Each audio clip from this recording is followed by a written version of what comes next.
Rebonjour à tous. Une question de test pour cette Coupe d'Afrique des Nations spéciale qui se passe au Cameroun.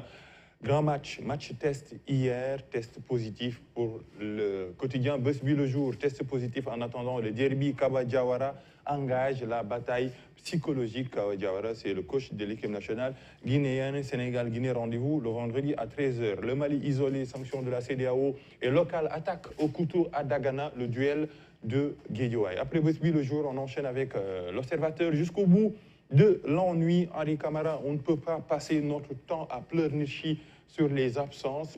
Il va falloir que les leaders prennent les choses en main. Keita Baldé, une lumière éteinte. Bounassar, l'éclair dans la grisaille. Boulaïdja, pointe du doute, le nouveau record de Sadio Mané Matarba bloqué à Fatick par le président. Jour 3 de la campagne électorale, Pape Diop, Mambeignan, des solutions locales pour une victoire capitale. Et Diop Sarr et les idées sur la grande conférence territoriale. Mamoudou Ndiaye, Rahma et les mots de Kaola, Kies, Linguère, Kébémer. Le grand tour d'horizon pour cette campagne électorale qui, tout simplement, vibre au même rythme que la Coupe d'Afrique des Nations. Après l'observateur, on enchaîne avec le soleil, victoire au forceps. Alucis et coach du Sénégal, notre abnégation à payer. La Guinée vient en bout du Mali, 1-0 également. Le Maroc vainqueur du premier choc contre le Ghana. 3 matchs avec le même score, 1-0. Après le soleil, on enchaîne avec un autre quotidien, c'est Vox Pop, une victoire. C'est juste, grâce à Mané, Sadio Mané.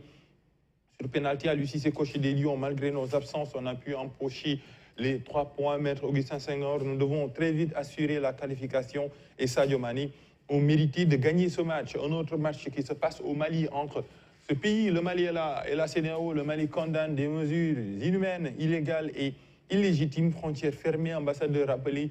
La junte se braque mais reste ouverte au dialogue avec la CEDEAO. On a l'activiste Alpha Blondy qui apostrophe les présidents de la CEDEAO. Ces sanctions contre le Mali sont un aveu de votre impuissance, selon Alpha Blondy. Après Vox Pop, on enchaîne avec les échos, les chiffres de l'ANSD. Enquête sur l'emploi, la rémunération et les heures de travail. 324 350 employés salariés dans le secteur moderne, hors administration publique, pour une masse salariale de 357 milliards. 7 employés sur 10 dans le secteur moderne sont des permanents. 7 employés sur 10 des permanents.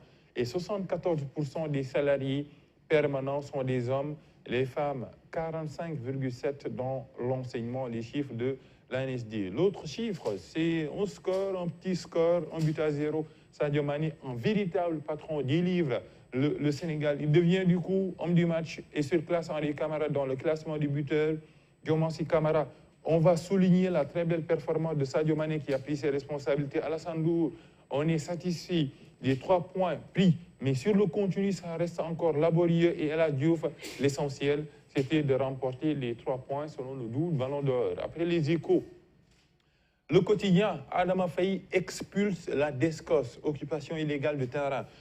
Les détails, le juge des référés a ordonné son expulsion depuis 2018. Le DG de la DESCOS dit que la lenteur n'a rien à voir avec les liens familiaux de Adama Faye. On parle de sport. En manchette de Le Quotidien, Sadio Mané, un but libérateur de record, et Aboubakry Ba, directeur de 6 médias en Guinée. L'exclusivité des droits télé est en train de nous pénaliser comme les groupes de presse privés. Après Le Quotidien, Le Témoin quotidien, Adama Faye, un squatteur impuni, une à charge contre le beau-frère du président. Depuis plus de 3 ans, le frère de la première dame occupe impunément, selon Le Témoin, le terrain d'autrui et refuse d'en dégager malgré une condamnation de justice. Le Témoin qui prend témoin de ce scandale, selon les journalistes. Après Le Témoin quotidien, on enchaîne avec Enquête qui voyage au Mali, terre isolée, les sanctions de la CEDEAO et de l'Union africaine. Le gouvernement de transition au Mali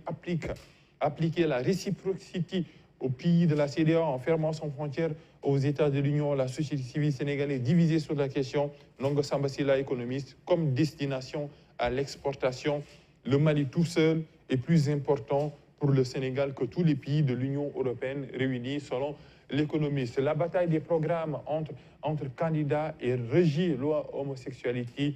L'avis d'Oustaz Aliou Sall et Cameroun 2021, victoire des Lions à l'arraché. Après Enquête, on enchaîne avec Wolf Quotidien qui voyage également au Mali, sanctions contre le Mali. La junte se rebelle Et tout simplement, la Coupe d'Afrique, Sénégal, Zimbabwe, 1-0, les Lions arrachent une petite victoire. Après Wolf Quotidien, on enchaîne avec libération, actualité judiciaire, refus des pays, la redevance de régulation malgré les milliards amassés, Sika et Sonatel, des hors-la-loi selon Libération. Après Libération, les quotidiens sportifs, Stade, avec comme photo d'illustration le jubilé de Sadio Mané qui a marqué le seul but du match hier, les Lions au forceps.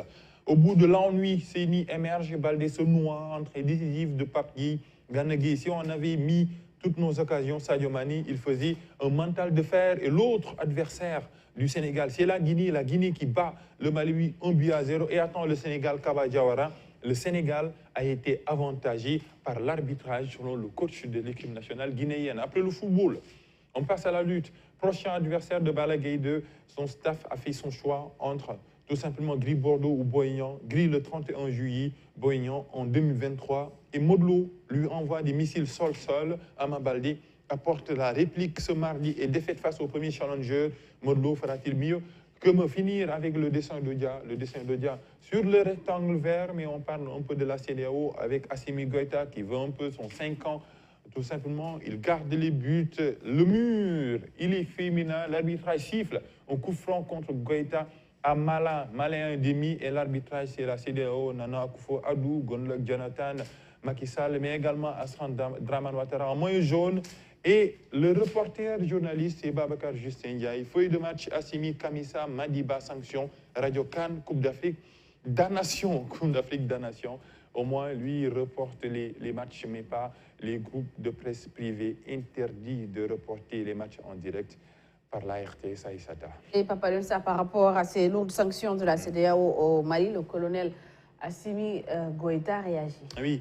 Il prend la parole, Assimi Goïta, leader Assimi Goïta, qui prend la parole pour tout simplement parler des sanctions, les d'autres sanctions de la CEDEAO. On continue un peu cette actualité, la lecture des communiqués de la CEDEAO et du UEMOA donne le sentiment que la complexité de la situation du Mali n'a malheureusement pas été prise en compte, selon lui, faisant un rappel du contexte ayant conduit à la transmission de calendrier du 31 décembre 2021 au président de la CEDEAO, Nana Akufo-Addo, notamment l'organisation des assises nationales de la réforme. Assimi Goïta a fait part d'un regret.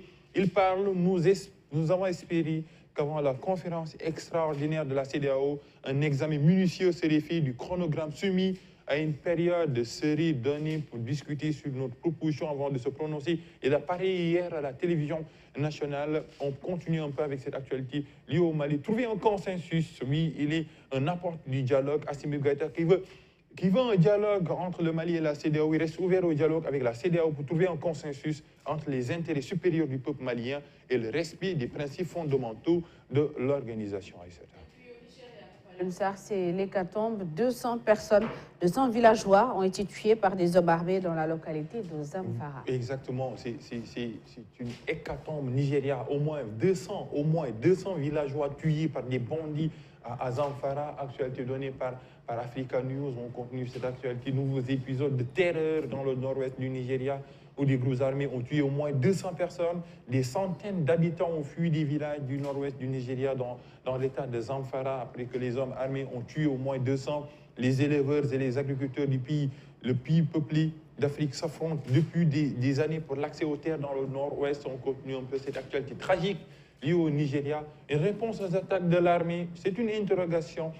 Une jeune femme, Zainab Hassan, vient tout juste de retrouver sa famille. Elle explique avoir couru sans réfléchir, loin du village. Elle croyait qu'elle ne reverrait plus jamais ses proches. Et cette dernière attaque qui pourrait être une réponse sanglante aux lourdes poursuivies le mois dernier par les bandits qui ont tué, on le rappelle, au moins 200 personnes dans la localité de Zamfara, c'est le nord-ouest, dans le